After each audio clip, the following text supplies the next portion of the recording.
In the New Testament epistle of James, God says that true religion is, in part, to visit widows and orphans in their affliction.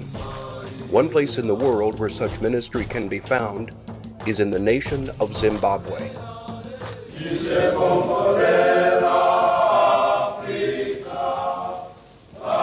Located near the southern end of Africa, Zimbabwe is a land of ancient civilizations and incredible beauty. Formerly the British colony of southern Rhodesia, the nation endured years of civil war before finally emerging as the Republic of Zimbabwe in 1979.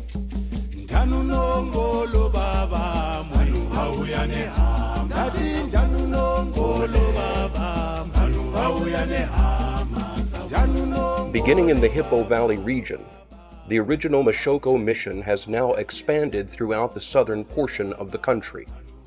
Currently located in the city of Chiredzi, the work is overwhelmingly in the hands of and under the leadership of Zimbabwe Christians.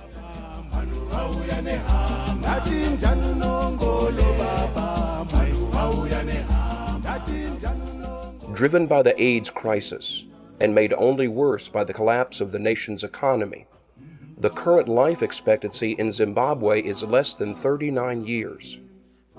More than half the population are teenagers and children.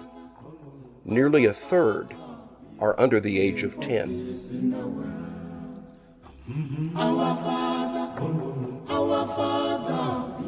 In this growing crisis, the Hippo Valley Mission has seen a tragedy so urgent and so heartbreaking that the failure to act was simply unthinkable.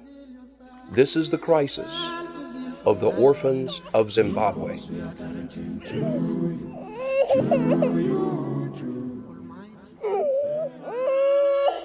A growing number of these children, many already living in cardboard boxes or sleeping out in the open, are left alone as their mothers and fathers die of AIDS or other diseases. Some of these orphans are rescued by relatives, but for many no relative appears.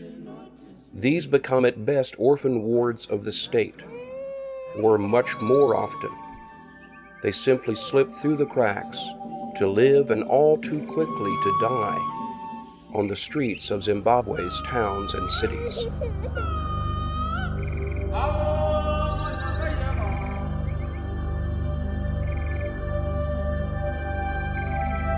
With many of the resources provided by Christian people from Chiredzi, 2 orphanages have been constructed. The first, the Chiredzi Christian Home, was quickly filled to capacity. This was followed by a second facility, the larger and visionary Chiredzi Christian Village. Today, 78 children of all ages live within the shelter of these 2 orphanages.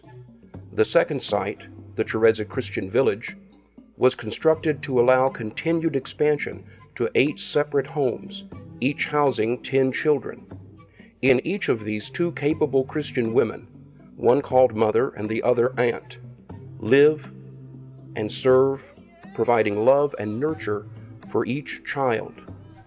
Those old enough for school dress up, as is true for all children in Zimbabwe, in school uniforms and walk the dirt roads to a nearby school.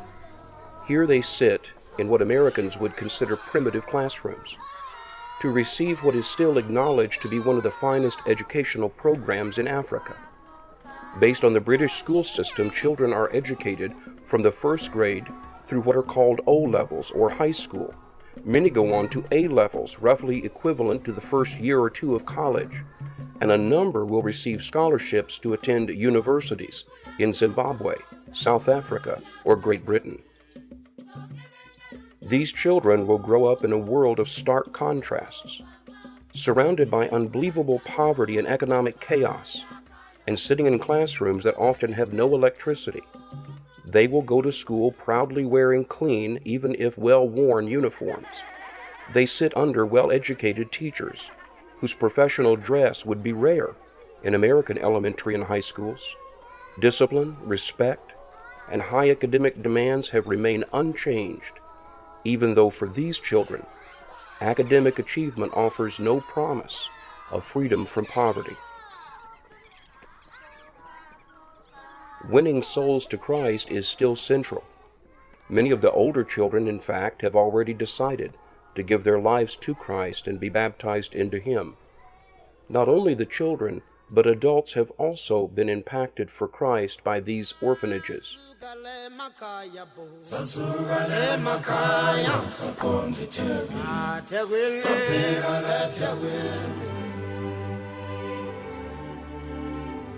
In the Cherezza Christian Village, a church has been established within the facilities themselves.